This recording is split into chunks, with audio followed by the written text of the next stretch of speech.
Okay, that's cool. Sounds like got you there, Paul. Can you hear me? Hear me now? Got you now. Okay. Um, So where are you, Josh? I'm a little bit further back than Sam.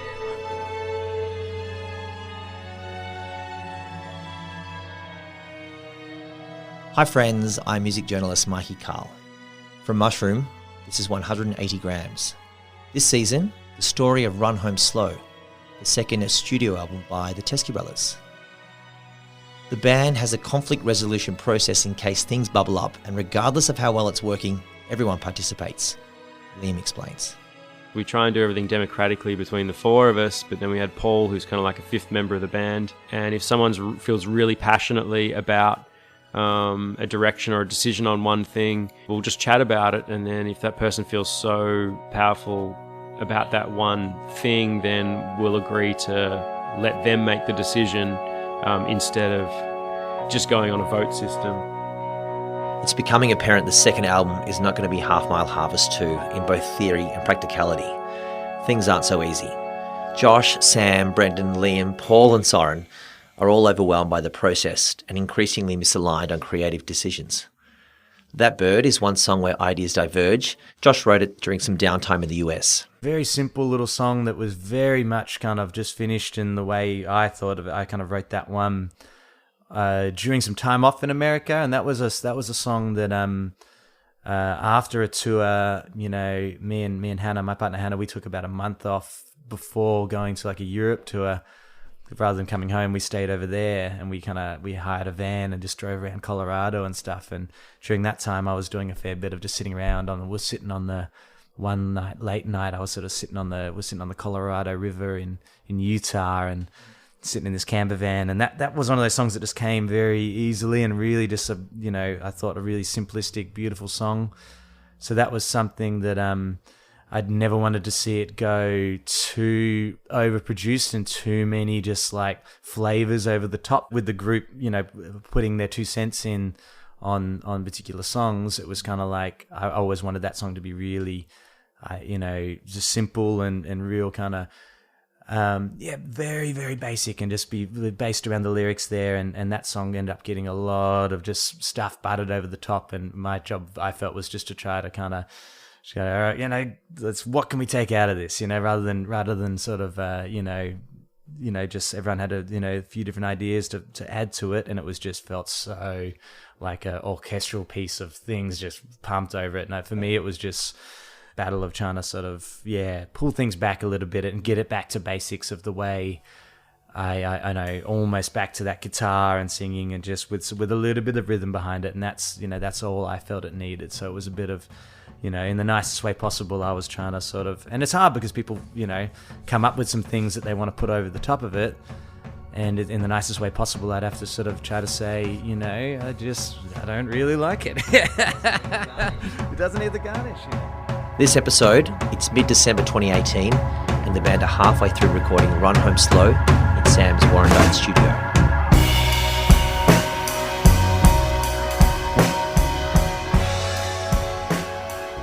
The tape recorder works after a bit of a rough start, but their producer Paul Butler is going home to the US in just over a week on Christmas Eve. Things around the studio keep chugging along. Make sure that's clear.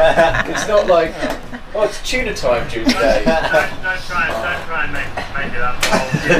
We're at that Bruce Brendon now. Yeah, he's not bad at what he does. He's a bit tunery. It was going swell until he dropped the tuna. Getting the tape machine going each morning, long days turning into even longer nights, keeping track of songs' progress on the whiteboard, visitors stopping by. Josh lives on the block with his partner too. We got a little cottage out the back, maybe 10, 15 meters away from where the studio is. So it was quite a disruptive kind of 3 weeks, having everybody around all the time at our house. Quite a sort of tangle of a, mess of a property. There's all sorts of things growing up around the place. The wisteria's kind of gone wild, and it's a very chaotic property basically. So it's quite funny bringing all these people from the music industry around into our little kind of dungeon to kind of to show them around and show them where we're doing the record. There's also, though, the metaphorical wall around the studio, guarded by Jeremy, their manager. and observed by the record labels. They're all wanting to be as helpful as possible without hindering the process. They just gave their vote of confidence by stepping back and just saying, send us through whatever you get done and we can't wait to hear it, rather than turning up to the session and trying to play around with levels at the desk like I've heard some label people have been known to do. Marushka at Ivy League is thinking that whatever comes out at the end of the year, they'll at least have something, going by the competence of their first record, Half Mile Harvest, that was completely produced and engineered by the band. Clever clogs? You know, there was definitely a filter added to how much we were privy to. I knew that there were some things that weren't really ideal, like obviously Josh not being able to sing is a pretty big problem. The extent at which I think the band were coping with, you know, trying to get through the hurdles. Jeremy was very diplomatic with his feedback on that. But, you know, I think this was the first time the band were ever recording with a producer. It was a whole new experience for them, a whole new timeline, having this really defined period of time where they had to try to achieve as much as possible. So I think, you know, my approach was always just to let them do their thing, because ultimately having a record label person present, putting more pressure on them, I think would have been the worst thing we could have done. Recording an album is always arduous. Ivy League and all the other labels and booking agents now part of Team Teskey will eventually want to see something. The band know the second album could be make or break. It's something at the forefront of Liam's mind. You're either going to do well or you're going to be shelved by the record label, and they're not going to put any more money into you. And it's very hard to come back from that, from what we've heard. And I think that pressure mounted because they knew this album had a lot of expectation on it. They were also, I guess, trying to remain supportive and engage family members with their partners and their children. And it was, I guess, the combination of all of these things, which I've seen a lot in musicians, is that it really does put a strain on your mental health. You've got the added uncertainty of Josh's voice, you know, needing to get right before the sessions finish. So there was just a lot of anxiety throughout. After pretty much losing a whole week, the recording process is crunched even further. Assistant manager Al Parkinson watches things ratchet up. Arrangements were really stressful because they didn't know what the horn parts were really going to sound like. They didn't know what the strings were going to be doing. They didn't know what the BVs were going to be doing. And there was tension about, you know, who was working hard enough or who wasn't, or who was, you know, who was around or who wasn't around, and getting certain takes and who was prepared enough and who wasn't prepared enough. There were other things going on in the band too, you know, like they had gigs that we were organising, or, you know, I think that the band were discussing they were going to release Right For Me or something like that, and we had to organise that release. Talking about that sort of stuff while they're in the recording process, you know, I almost feel like recording process should be like shut down in terms of any other thing to discuss, you know. Promise you. And among it 12 or more hours a day is Soren, essential to the production and, crucially, outside any band disagreements. I think maybe best exemplified by Sam and Brendon. They're sort of opposites in a way. And I think you could see musically as well as psychologically, everyone had a bit of a slightly different approach and vision for how to go about a record, basically. You could sense that there needed to be a bit of mediation. And so, you know, I do remember one time Jeremy coming in and helping with that mediation alongside Paul. It's just a communication thing. Nothing life-threatening, but just all these little miscommunications that build up over time. I'm sure, and time as in 12 years, right? Like not just the Run Home Slow record. So they're like a family, right? The tension is just that they are people and they're trying to work together and make this awesome thing, and they've been doing it for a while. So there's all sorts of things that pop out of that dynamic. Hey, this is Liam Goff. When things get heated between us, it's funny. Like there's never been, no one's ever raised their voice. Would never come to fisticuffs. It's, you know, people sort of start to jam up and you can see a bit of their emotion and stuff. But it's like, to outsiders, it might look like we're just having a, you know, an awkward conversation. But, you know, there's a lot of emotion going around at that point. But I think Paul was really good at reading when things are about to bubble over and not diffuse them, get us to talk about them. And if we couldn't talk about them, it was like, okay, well, let's you know, leave the studio for the day. Let's work around it. And he would check in with each of us and sort of monitor how we were going. Brendon sees the power and the passion is going from positive to negative and causing things to splinter and snap. You know, the process started to break down a bit. And that wasn't the process itself. I just think it was the relationships within the band personally started to kind of, tensions started arising. You know, you've got 4 people with 4 different opinions who all think they're right. You know, like, you have the success of the first album, which kind of boosts everyone's ego, mine included. Like, I'm not excluding myself from that. In the midst of all this, it helps that Brendon and Paul connected on a few life experiences that we've both had in regards to being around mental health issues in other people. I mean, being a musician, a touring musician, and being semi-successful and pretty successful, and it's a really crazy job to have. You know, you fly around the world and then you get all of this attention and then you don't, and then you don't stay in one place for very long, and then your working hours are crazy when you have to, like, you know, work out what your next creative venture is going to be, and then how you're going to perform it, and your up and down income. Being a musician's not straightforward, and someone like Brendon, he's such a deep thinker. I have a lot of respect for the dude. I really enjoyed working with him. He was really great to, like, we, you know, put our heads together a lot on the, I don't know, the overall picture. Like, he's got the ability to pan out and have a look at a bigger picture, and he's also got the ability to go down into the minute detail. Minute detail? Tiny detail, yeah. Which I appreciate, you know, both aspects. I think he could probably go too far into the minute detail sometimes. So, you know, with extreme exhaustion and, like, just serial killer style, like, zoning into something to the point of complete neuroses. Like, I couldn't function. I didn't talk to anyone else. My girlfriend at the time was just, I was unlivable with. And she just went, you know what, I'm just gonna leave you be for 30 days. Because she just couldn't be around me. I'd come home from the studio at 1, 2 in the morning, and I would just get back to work. I'd pull out my notebook, I'd listen to mixes, I'd be writing notes, putting post-its on the wall, making charts of arrangements, listening to other music and going, why does this work? I want to bring something, you know, like, it was just completely consumed in this thing, which, you know, is kind of good, but looking back now, it's just like, it drove me crazy, like, literally drove me crazy.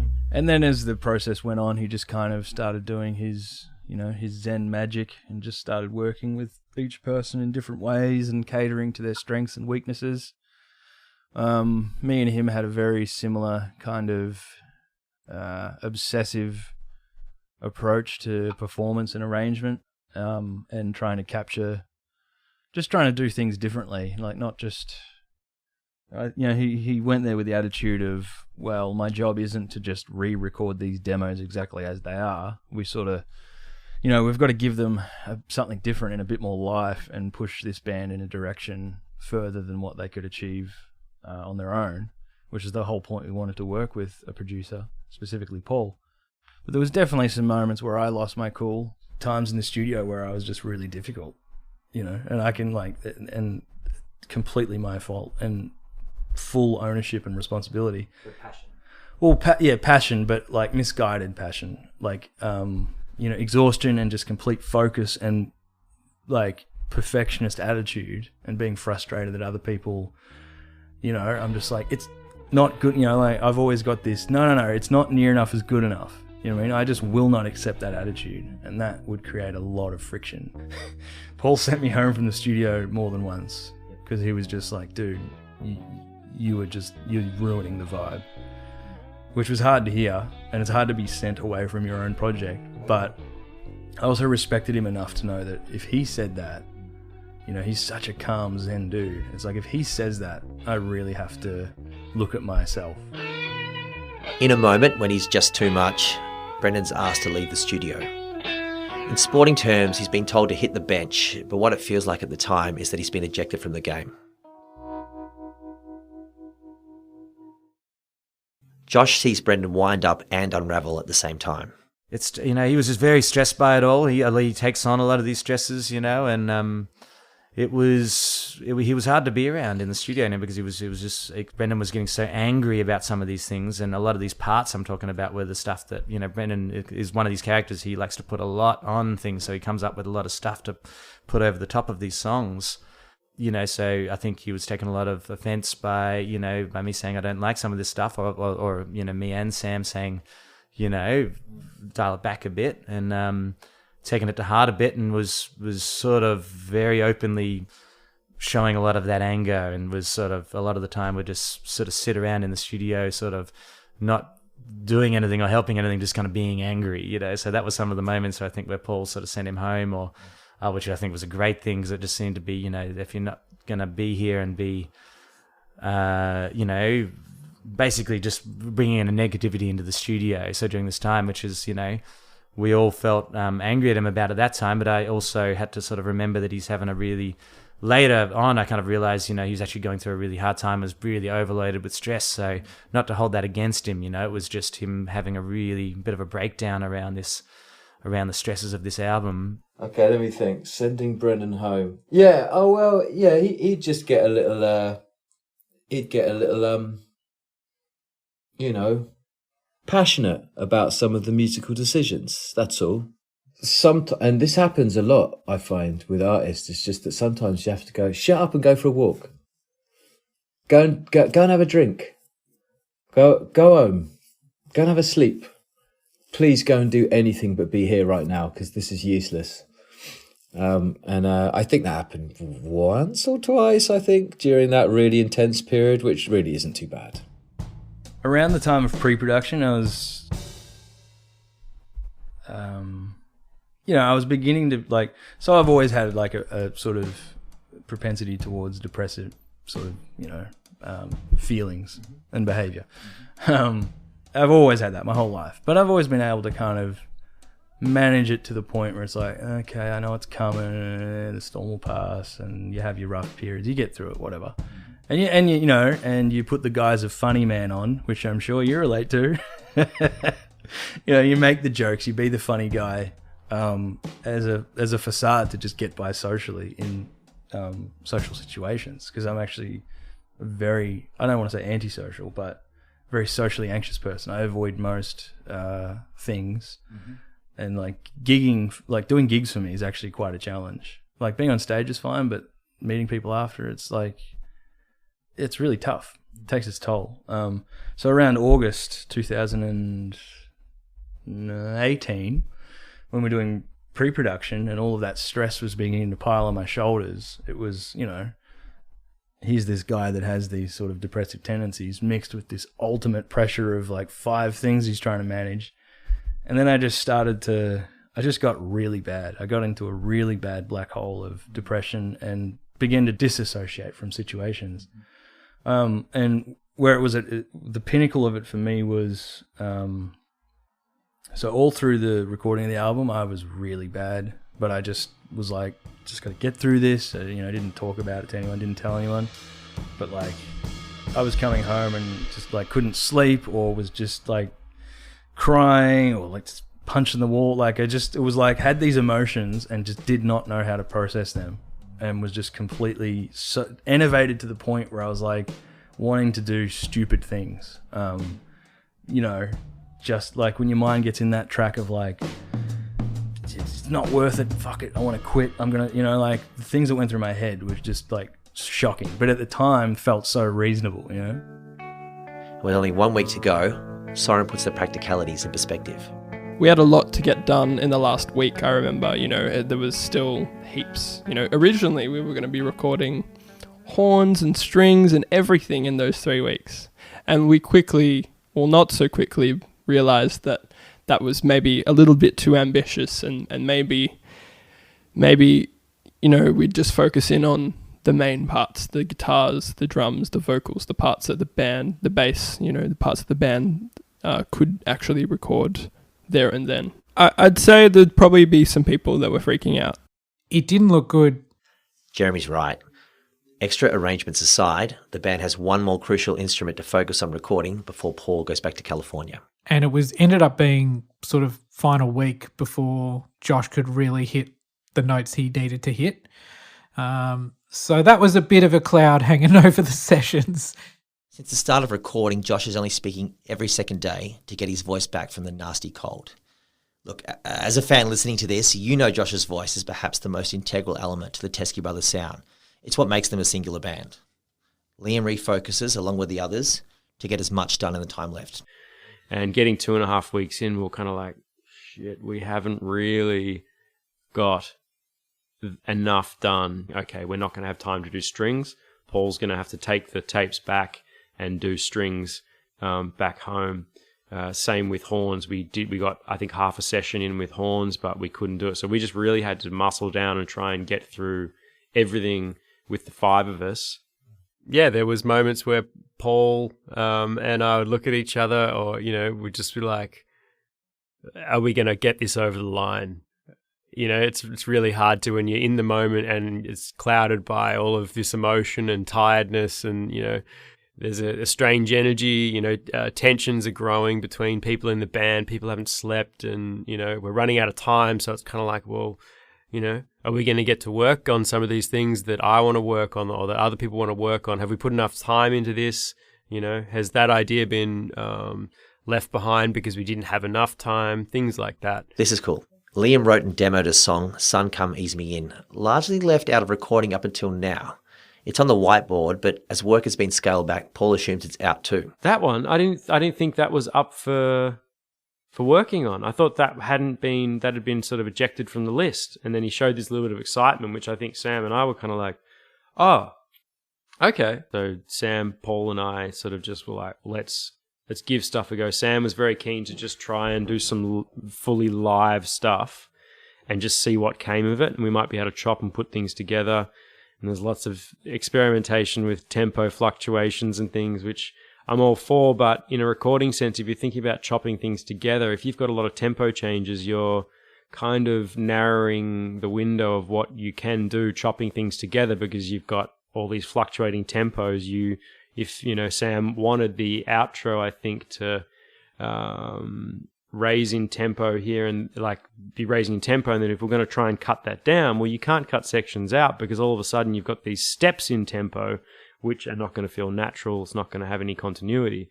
So there's all this stuff going through my mind, trying to be like, oh, feeling like we should be rigid, but going, no, let's just try and get freaky on this and do a bit of a Sgt. Pepper's sort of thing. And, Sam loves to say, hey, can you just get Mitch Mitchell on this thing? Which Mitch Mitchell is, Jimi Hendrix's experienced drummer, who's, pretty, he's kind of the godfather of doing that psychedelic sort of extremely fast single stroke rolls, and just, he's got a lot under the hood that he can play with. Ease me into the morning time when the daylight begins. Sun, come ease me in. Mama roll me round to where the daylight sinks. Sun. Hammond organ player Olaf Scott, who's played with the band for a few years, you might have seen him playing live. Anyway, he finds himself cooking in the cauldron. It's, 1 o'clock in the morning. Paul, the producer's sitting there. I'm playing the Rhodes. He's on the floor, fiddling with 2 guitar pedals that we're running the Rhodes through. There's a delay, maybe a wire or something, trying to make some weird, crazy sounds, as you do when you've been up, you've been recording for 12 or 14 hours at this point. You're getting a bit nuts, going through that. And then I think we finally got to a point where we're like, oh, that sounded like a pretty good take. And Soren, the assistant who was helping out with the recording, turns around and goes, You're not going to believe this, but I didn't get that one. So I can't remember what happened, but something went wrong, and he couldn't record it. And it was the only time I saw Paul get a bit pissed off. He was not happy about that. He was cracking at Soren about that. But anyway, we managed to get through and do another take, and it was all good. And I think it sort of divides musicians. I got to say, I don't think I'm a huge fan of that, but a lot of people really enjoy that cabin fever, funny feeling you get when you're trapped inside with people for just doing the same thing over and over again, which just drives me insane. I don't want to do it, but other people are like, yeah, this is great. We're just getting into it now. We're just starting to get a little bit nuts. And so I guess it's often those places where maybe those weird ideas that kind of come out of nowhere. In hindsight, from my part, I really wish that we hadn't have done so many live shows in the months leading up to that. Band manager Jeremy Furs wants to level with us. To do that consistently over 3.5 weeks in that environment with that much sleep, it was a real mental challenge. It was a mountain to climb for all of them, and I am in complete awe of ultimately what they achieved in that time. There were definitely some very, very shaky moments where it just felt like this was going to be all too much to go, and they just wanted to tap out and say, look, it's just too hard. I cannot keep working at this pace with this amount of energy left in my tank. I'm done. The last few days are fast and furious. We used every hour of every day, of every waking hour, just to get as much as we could done. Remember, none of the tracks are files on a computer. It's all 2-inch tape that Soren has to work on with the others. In the last few days of the recording process, Sam, Paul and I were rapidly trying to cut together the master tapes for the record. And what that means is we were doing slices on each of the tape reels we'd use to record the song separately and trying to cut it out and put it all onto a separate one, which had all of the songs. Sam was getting out the razor blade and trying to make these cuts and piece it all together. Once you put on the master reel, it's like you've got all of the songs and it's all together and it feels really special and sort of a very exciting time. And at the end of all of that, we very tentatively took them both off and gave it to Paul and was like, hey, don't lose these, put it in your suitcase, lock it up, keep it safe, keep it secret, keep it safe. and just like, yeah, hoping for the best. It feels fitting those master tapes become something out of a James Bond espionage scene. Drama. It's the last session in the Warrandyte studio. Regardless of what they've got, they've made it to the end. All still committed to the record. Brendon's there with the others. Hugs are going round. Yep, really good. Everyone's like, yep, see you later. And everyone was going out to the city out for drinks because Paul was flying the next morning. So he was like, I'm just going to stay out. Like, what's the point, May as well see the city while I'm here. Because he flew into Warrandyte and he didn't leave Warrandyte until he left. He did not see any part of Melbourne or Australia apart from probably a 2-kilometre radius of the studio. Like, that's how hard he worked. So the last night, let's go out for drinks. And I was like, nah. I just couldn't do it. I just literally was like, see you guys, thanks so much. Hugged Paul, came home, broke down. And just didn't leave the house for days. At that point, it was sort of it was a funny sort of send off for Paul because we just got to go. He hadn't left Warrandyte the entire time, so me and Liam and Soren with and my partner Hannah all went out to High Street Northcote and just went to the Wesleyan, had a couple of beers. Went across the road to Joe's shoe store, had a couple of cocktails, and he had a flight at like 2 a.m. or something, I think. So we just got him.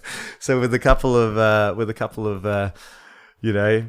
tapes, couple of master reels in hand, quite drunk, we sent him to the airport and to have his Christmas with his family. Because this was the 23rd of December or something around now. After 3 weeks of intensity, it's time to complete Soren's, let's not call it hazing, it's more Soren's graduation ceremony. Soren can't hold his liquor as well as some of us old salty dogs here, so poor thing. We got him a bit drunk, and it was a good old time, but it was a good way to wind down just at the end of this whole process. And some of the martinis, which I think he had never A Dirty Martini was a new drink to Siren at this point, and I think they surfaced on the soils of Warrandyte before he went to bed that night, I think. And yeah, it was a really lovely night, and that's how I ended the record. Yeah, no, we did it, and then I missed my plane. Because the twit that was supposed to accept my green card, my temporary green card piece of paper that the Trump administration have generously administered to anyone who has not been in the country and hasn't lived in the country for a long time, was simply not accepted by the airline. It's like, you can't fly. I'm like, no, I can. It says it here on this piece of paper that the American government's given me. Yeah, I had a producer freak out moment at that point and just kind of stood there and shouted until someone came and helped me. And they did. This wonderful lady came in and was like, oh, I'm so sorry that this is happening. We'll work out how to get you home on Christmas Day. And she did. But the initial missing of a flight was like, okay, well, you've missed your flight. You'll have to buy a new one. And I think it was about $3,000 to fly back on Christmas Day by buying a flight. Paul flew home. He had the tapes wrapped in foil so they wouldn't get destroyed in the X-ray machine. So you do that to stop them from getting damaged by the scanning process at the airport. He took the tapes home, and there was still a lot left to do. We knew this, and the band were exhausted and couldn't actually work out how they wanted to complete the album. I spoke to a few of the band members the next day, and there was like, I guess it was a bit scary. You know, they weren't sure where it was sitting. I think they expected it to be done, you know, but it wasn't. On the next episode, Liam, Sam, Josh and Brendon, aka our heroes, won't all be together until the new year. When they do, they'll have a crisis meeting. Kind of like full of silence, but everyone was yelling. I remember having a sinking feeling during the meeting, thinking like, how? So we just had to, you know, find a middle ground of how much more needed to happen. We'll get there. After all, teamwork makes the dream work.